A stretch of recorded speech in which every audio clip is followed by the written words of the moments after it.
Hello दोस्तों, तो कैसे हैं आप लोग। स्वागत है आपका study to know education YouTube channel में। हम लोग एक और टॉपिक पे आज डिस्कस करेंगे पॉलिटी का, जिसमें हम लोग आज पढ़ेंगे पार्लियामेंट्री कमेटी के बारे में। और पार्लियामेंट्री कमेटी को पढ़ने से पहले हम लोग पार्लियामेंट के कुछ प्रोसीडिंग्स वगैरह देख चुके हैं, जो कि आपके प्लेलिस्ट में है, आप उसको देख सकते हैं। ठीक है, तो पार्लियामेंट्री कमेटी में हम लोग डिस्कस करेंगे आज। पार्लियामेंट में जितने भी तरह के कमेटी वर्क करते हैं उसको सारा आज हम लोग देखेंगे। तो पार्लियामेंट में देखिए दो तरह का कमेटी होता है, जिसको हम लोग कहते हैं एक परमानेंट पार्लियामेंट्री कमेटी और एक कहते हैं हम लोग नॉन परमानेंट पार्लियामेंट्री कमेटी। तो पार्लियामेंट कमेटी में दो तरह के कमेटी होता है, एक होते हैं परमानेंट, एक होते हैं नॉन परमानेंट।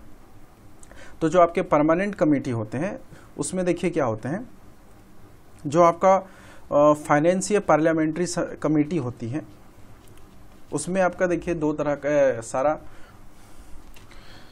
तो ये जो सारा है कमेटी, पार्लियामेंट्री कमेटी में हम लोग पीएसी के बारे में पढ़ेंगे, एस्टीमेट कमेटी के बारे में पढ़ेंगे और पब्लिक अंडरटेकन कमेटी के बारे में पढ़ेंगे। तो सबसे पहले हम लोग परमानेंट कमेटी में बात करें पीएसी के बारे में।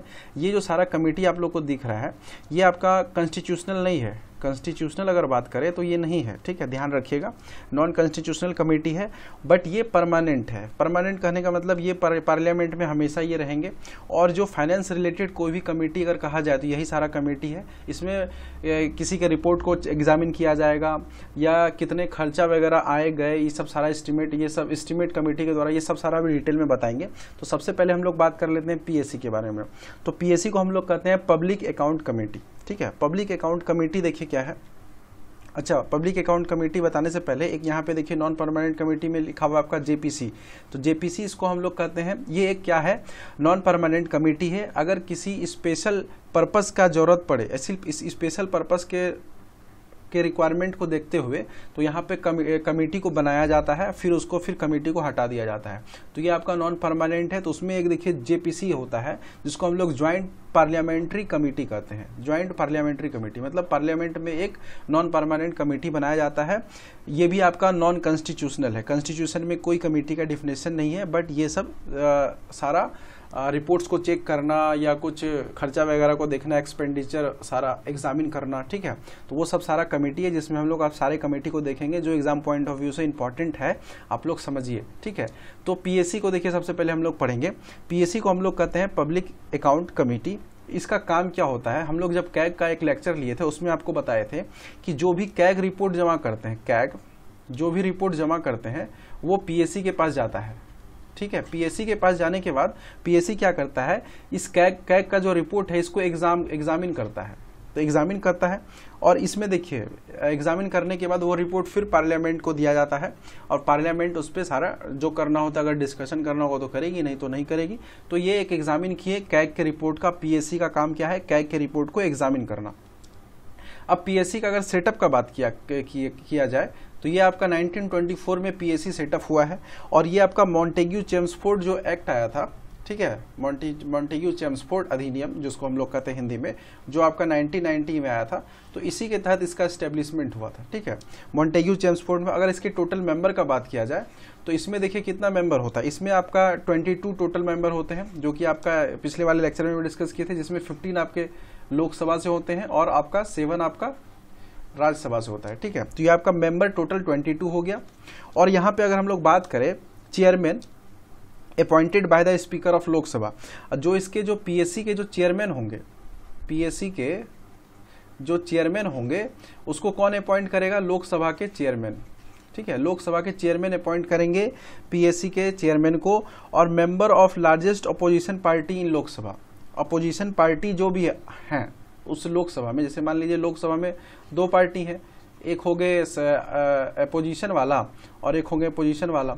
तो अपोजिशन वाला पार्टी से ज़्यादा मेंबर होते हैं, मतलब इसमें जो 15 लोकसभा के जो मेंबर आपको बताया गया, तो इसमें ज़्यादा मेंबर क्या होंगे, अपोजिशन पार्टी होंगे। क्योंकि कोई भी अगर रिपोर्ट आता है, क्योंकि रिपोर्ट जो कैग लाती है, जो स्कीम वगैरह इंट्रोड्यूस किया जाता है सरकार के द्वारा, तो उसका स्कीम का सारा अच्छे से व्यय खर्चा वर्चा हुआ है कि नहीं, वो सब का सारा रिपोर्ट होता है। तो अगर ज़्यादा सरकार वाली पार्टी की तरफ से, रूलिंग पार्टी वाले तरफ से ज़्यादा मेंबर होगा तो ये लोग कुछ भी ब्लेम लगा सकते हैं। इसलिए अपोजिशन पार्टी से ज़्यादा मेंबर चुने जाते हैं लोकसभा से, ठीक है, ताकि जो इसमें मेंबर होंगे 15, ठीक है, तो उसमें आपको लोकसभा का ज़्यादा विपक्ष का पार्टी का ज़्यादा इसमें भागीदारी रहेगा, मतलब 15 है तो उसमें ज़्यादा नॉन रूलिंग पार्टी के होंगे। और 1967 से जो परंपरा है चली आ रही है, इस पर कोई कानून नहीं बनता है, ठीक है, कोई कानून इस पर नहीं बनाया जाता है। एक्ट किस पे? पीएसी पे। पीएसी एक्ट वगैरह कुछ ऐसा कुछ है नहीं, ये 1967 से ही चला आ रहा है, 1967 से। तो ये आपका पीएसी है। और इसका अगर टेन्योर का बात किया जाए कि ये कितने दिन तक रहता है, तो ये आपका 1 ईयर तक होता है, जिसमें आपका चेयरमैन भी होगा और मेंबर भी होगा, ठीक है। पीएसी में जो चेयरमैन होंगे उसका टेन्योर अगर देखा जाए तो 1 ईयर होगा और मेंबर का भी 1 ईयर होगा। और ये जो रिपोर्ट को चेक करने के बाद जब रिपोर्ट होता है, ये सबमिट करते हैं लोकसभा के या लोकसभा में या लोकसभा के स्पीकर को, ठीक है, लोकसभा के स्पीकर को सबमिट किया जाता है। और फिर उसके बाद ये सारा बात किया जाएगा प्रेसिडेंट के थ्रू, जहां मान लीजिए इस पे प्रेसिडेंट इनको देंगे, चेक होगा, फिर लोकसभा के स्पीकर को दिया जाएगा। उस पर अगर डिस्कशन करना होगा तो करेंगे, अगर सब कुछ ठीक रहा तो ठीक है, तो नहीं होगा डिस्कशन, ठीक है। तो ये पीएससी का सारा आपको बता दिया गया कि ये कैग के रिपोर्ट को एग्जामिन करते हैं और ये मेंबर होते हैं जो ज़्यादा विपक्षी पार्टी से होते हैं, लोकसभा के मेंबर होते हैं, और 1 साल का दोनों का टेन्योर होता है। और सेटअप ये 1924 में हुआ है, ठीक है। तो ये सब था आपका पीएससी के बारे में। अब हम लोग बात कर लेते हैं एस्टीमेट कमेटी। एस्टीमेट कमेटी को हम लोग हिंदी में कहते हैं प्राकलन समिति, ठीक है। इसको हम लोग पीएससी को कहते हैं लोक लेखा समिति, ठीक है। हिंदी में हम लोग बता देंगे आपको कि हिंदी में हमको इसको लोक लेखा समिति कहते हैं और एस्टीमेट कमेटी को प्राकलन समिति कहते हैं। और इसका काम देखिए क्या होता है एस्टीमेट कमेटी का। इसका काम होता है to examine of extra expenditure of government and efficiency of government. जो भी एक्स्ट्रा खर्च वगैरह करती है गवर्नमेंट, और ये इफिशियंसी गवर्नमेंट का क्या है, वो सब सारा एस्टीमेट करती है ये एस्टीमेट कमेटी के द्वारा। नाम से भी आप लोगों को पता चल रहा होगा। और इसका एस्टेब्लिशमेंट अगर देखा जाए तो ये 1950 में हुआ है। और इसमें मेंबर टोटल कितने होते हैं? 30 होते हैं। 30 मेंबर होते हैं, जो कि टोटल के टोटल आपके लोकसभा से होते हैं, ठीक है। और इसके चेयरमैन का अगर बात किया जाए तो चेयरमैन का अपॉइंटमेंट कौन करेगा? Speaker of Lok Sabha. चेयरमैन का अपॉइंटमेंट इसका कौन करेगा? Speaker of Lok Sabha. और जो स्पीकर ऑफ लोकसभा होंगे, जो चेयरमैन अपॉइंट करेंगे स्पीकर ऑफ लोकसभा, ठीक है, लोकसभा के स्पीकर के द्वारा जो उसका चेयरमैन का अपॉइंटमेंट किया जाएगा, तो वो भी आपका लोकसभा का मेंबर ही होना चाहिए, ठीक है। ऐसा नहीं कि अपॉइंट कर दिए किसी और बाहर का भी। और ये जो भी चेयरमैन अपॉइंट होंगे वो रूलिंग पार्टी के होने चाहिए। सबसे इंपॉर्टेंट चीज़, रूलिंग पार्टी के होने चाहिए और मेंबर होने चाहिए लोकसभा के, जो एस्टीमेट कमेटी का चेयरमैन होगा। क्योंकि इसमें सारा गवर्नमेंट का एफिशिएंसी देखा जाता है और जितना भी खर्चा वगैरह करती है गवर्नमेंट, वो सारा इसमें देखा जाता है, एग्जामिन किया जाता है। और इसका टेन्योर का अगर बात किया जाए तो टेन्योर इसका 1 ईयर होता है, चेयरमैन एंड प्लस मेंबर दोनों का। तो इसका भी 1 साल का टेन्योर हो गया। पीएससी वाले में भी 1 साल का टेन्योर था। और जो भी रिपोर्ट बन के रेडी होता है एस्टीमेट कमेटी के द्वारा, तो एस्टीमेट कमेटी क्या करती है? लोकसभा या लोकसभा के स्पीकर को सबमिट करती है। लोकसभा या लोकसभा में दी या लोकसभा के स्पीकर को जाके सबमिट किया, ठीक है। तो एस्टीमेट कमेटी रिपोर्ट बनाती है और वो लोकसभा में प्रेजेंट करती है कि देखिए ये रिपोर्ट है। तो एस्टीमेट कमेटी का काम क्या है कि to examine extra expenditure and efficiency of government, establish 1950 में हुआ है, 1950 में। टोटल इसमें मेंबर 30 होते हैं, जो कि सारे लोकसभा से होते हैं। और लोकसभा का जो चेयरमैन होता है वो रूलिंग पार्टी का होता है और लोकसभा से ही वो मेंबर होना चाहिए, किसी और राज्यसभा का मेंबर नहीं बन जाएगा या कहीं और का मेंबर नहीं बनेगा। और टेन्योर इसका चेयरमैन और मेंबर दोनों का 1 साल होता है। और जो रिपोर्ट होता है वो लोकसभा में सबमिट किया जाता है, ठीक है। तो ये आपका एस्टीमेट कमेटी के बारे में सारा बता दिया गया। अब हम लोग थोड़ा सा बात कर लेते हैं पब्लिक अंडरटेकन कमेटी में। पब्लिक अंडरटेकन कमेटी में क्या होता है, इसका काम देखिए क्या है। इसका काम है to examine CAG report related to public sector undertaking. Public sector undertaking में जो भी गवर्नमेंट का स्कीम्स वगैरह या कुछ भी है, तो उसमें जो कैग रिपोर्ट बनाती है, तो उसका एग्जामिन करना इसका काम है पब्लिक अंडरटेकिंग। अब देखिए यहाँ पे सारा रिपोर्ट पीएससी नहीं करेगी कैग का वैसा रिपोर्ट जो पब्लिक अंडरटेकिंग में है, या पीएसयू या पब्लिक अंडरटेकिंग कंपनी वगैरह जो इससे रिलेटेड है, ठीक है। अगर पीएसयू का कुछ रिपोर्ट है या पब्लिक अंडरटेकिंग कोई कंपनी है, तो उसका पब्लिक अंडरटेकिंग कमेटी कैग का रिपोर्ट वो एग्जामिन करेगी, ठीक है। तो यहाँ पे कैग का सारा रिपोर्ट पीएससी नहीं करेगा। और इसका सेटअप अगर बात किया जाए पब्लिक अंडरटेकिंग कमेटी का, वो आपका 1964 में हुआ है, 1964 में सेटअप हुआ है और इसमें टोटल 22 मेंबर होते हैं, जिसमें आपका 15 अगर बात किया जाए तो ये लोकसभा से होता है और 7 आपका राज्यसभा से होता है। जैसे आपका पीएससी में था उसी तरह आपका पीयूसी में भी है, पब्लिक अंडरटेकन कमेटी में भी है, ठीक है। और इसके चेयरमैन का अगर अपॉइंटमेंट का बात किया जाए तो ये भी आपका लोकसभा के स्पीकर के द्वारा किया जाता है, चेयरमैन का अपॉइंटमेंट। और ये चेयरमैन जो होना है वो लोकसभा के मेंबर होना चाहिए और ये किसी भी पार्टी से हो सकते हैं, can be any party, ruling और नॉन रूलिंग, जिसमें आपको मतलब जो जिसको बनाने का मन हो, ठीक है। इसमें कोई ये रिस्ट्रिक्शन नहीं है कि जो स्पीकर है वो कौन से पार्टी के रूलिंग या नॉन रूलिंग पार्टी के चेयरमैन को बनाएंगे। तो इसमें दोनों पार्टी रूलिंग भी होंगे और नॉन रूलिंग भी होंगे, तो दोनों में से किसी पार्टी से पार्टी से किसी में से एक को बना सकते हैं लोकसभा के चेयरमैन। और इसके टेन्योर का अगर बात किया जाए चेयरमैन प्लस मेंबर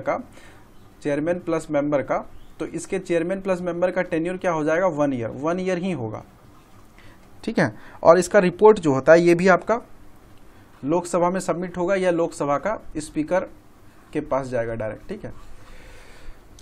तो ये सब था सारा आपका पब्लिक अंडरटेकन कमेटी। इसमें कैग का रिपोर्ट होता है, पब्लिक अंडरटेकन कंपनीज जो है उस सब से रिलेटेड जो भी उससे रिलेटेड जो कैग रिपोर्ट आता है उसका एग्जामिन किया जाता है। और इसमें आपका जो चेयरमैन होगा वो दोनों में से कोई एक पार्टी रूलिंग या नॉन रूलिंग किसी का होगा। और सबसे इंपॉर्टेंट चीज़ ये 1964 में इस्टेब्लिश हुआ है, बना है, ठीक है। तो यहाँ पे सारा कुछ आपके समझ में आ गया। अब मान लीजिए एक और चीज़ है, speaker of Lok Sabha can remove any committee of parliament, ठीक है। स्पीकर ऑफ लोकसभा क्या कर सकता है, किसी भी कमेटी को हटा सकता है, उसके पास पावर है, परमानेंट है। मगर ये रिमूवल है, तो रिमूवल अगर इसको हटाना है तो स्पीकर क्या करते हैं लोकसभा के, वो हटा सकते हैं कोई भी कमेटी जो है आपके पार्लियामेंट में, ठीक है। तो यहाँ पे आपका तीनों कमेटी के बारे में डिस्कस हो गया है, जो कि आपका परमानेंट कमेटी था। अब हम लोग बात कर लेते हैं जेपीसी के बारे में, जिसको हम लोग कहते हैं joint parliamentary committee. Full form जानना जरूरी है, ज्वाइंट पार्लियामेंट्री कमेटी, ठीक है। और ये क्या है, आपका कोई स्पेसिफिक पर्पस अगर कुछ लगता है कि नहीं इस चीज़ का रिपोर्ट को एग्जामिन करना है तो इसके लिए एक कमेटी बनाया जाए टेम्प्रोरी, तो हम लोग क्या करते हैं नॉन परमानेंट कमेटी बनाते हैं, जिसमें एक आता है ज्वाइंट परमानेंट कमेटी, जिसमें हम लोग नॉन परमानेंट कमेटी कहते हैं। और ये एग्जामिन कमेटी के भी नाम से भी जाना जाता है, एग्जामिन कमेटी कहिए या नॉन परमानेंट कमेटी कहिए, ये सब के भी नाम से जाना जाता है। और यहाँ पे एक अभी तक के अगर बात किया जाए तो इसमें अगर मेंबर का बात किया जाए तो किसमें कितने मेंबर होते हैं, 45 मैक्सिमम। और इसमें जो 30 होते हैं वो लोकसभा से होते हैं और आपके 15 राज्यसभा से होते हैं, ठीक है। 30 आपके लोकसभा से, 15 आपके राज्यसभा से। और इसमें अगर बात किया जाए तो मैक्सिमम 30-30 का भी रेशियो चलता है, ठीक है। तो 45 का है आपका मेंबर इसमें, ठीक है। अब एक यहाँ पे एक देखिए एक मैटर था 2G स्पेक्ट्रम स्कैम वाला जो था मैटर, जो आपका 2011 में आया था, ठीक है। तो उसके एग्जामिन के लिए भी एक कमेटी बना दिया गया था, ज्वाइंट पार्लियामेंट्री कमेटी, जिसमें इसके चेयरमैन कौन थे, ये एक क्वेश्चन है जो बना था नॉन परमानेंट कमेटी, जो 2G स्पेक्ट्रम हुआ था घोटाला 2011 में, उस मैटर पे एक जेपीसी कमेटी बनाया गया था, ज्वाइंट परमानेंट कमेटी। उसके चेयरमैन थे पीसी चेको, ठीक है। तो ये एक है फैक्ट, ठीक है। तो ज्वाइंट परमानेंट कमेटी के बारे में इतना है कि ये कभी भी अगर जरूरत पड़े तो बनाया जा सकता है। इसमें 45 मेंबर होते हैं, जिसमें 30 लोकसभा से और 15 राज्यसभा से। और इसमें रिकमेंडेशन देते हैं लोकसभा के स्पीकर कि हाँ बनाया जाए, ठीक है। और उसके बाद क्या होता है, जब डिसीजन आ जाता है, रिपोर्ट आ जाता है, सारा कुछ सुनवाई हो जाता है, तो फिर इस कमेटी को क्लोज कर दिया जाता है, ठीक है। और मैक्सिमम इसमें 30 मेंबर हो सकते हैं लोकसभा और राज्यसभा से, ठीक है। अगर जरूरत पड़े तो बढ़ाया भी जा सकता है मेंबर, ठीक है, क्योंकि डिपेंड करता है कि वो किस मैटर के लिए बनाया गया है कमेटी, ठीक है। तो आप लोग को सारा कुछ समझ में आ गया होगा कमेटी के बारे में, पार्लियामेंट्री कमेटी। तो देखने के लिए thanks, have a nice day. Please like share and subscribe कीजिए अगर आपको सेशन अच्छा लगा होगा तो। और कमेंट्स कीजिए, अपना इंपॉर्टेंट कमेंट दीजिए ताकि हम लोग कुछ और चेंजेस कर पाए अच्छा, ताकि और कुछ अच्छा हो, ठीक है। तो देखने के लिए thanks, have a nice day, thank you.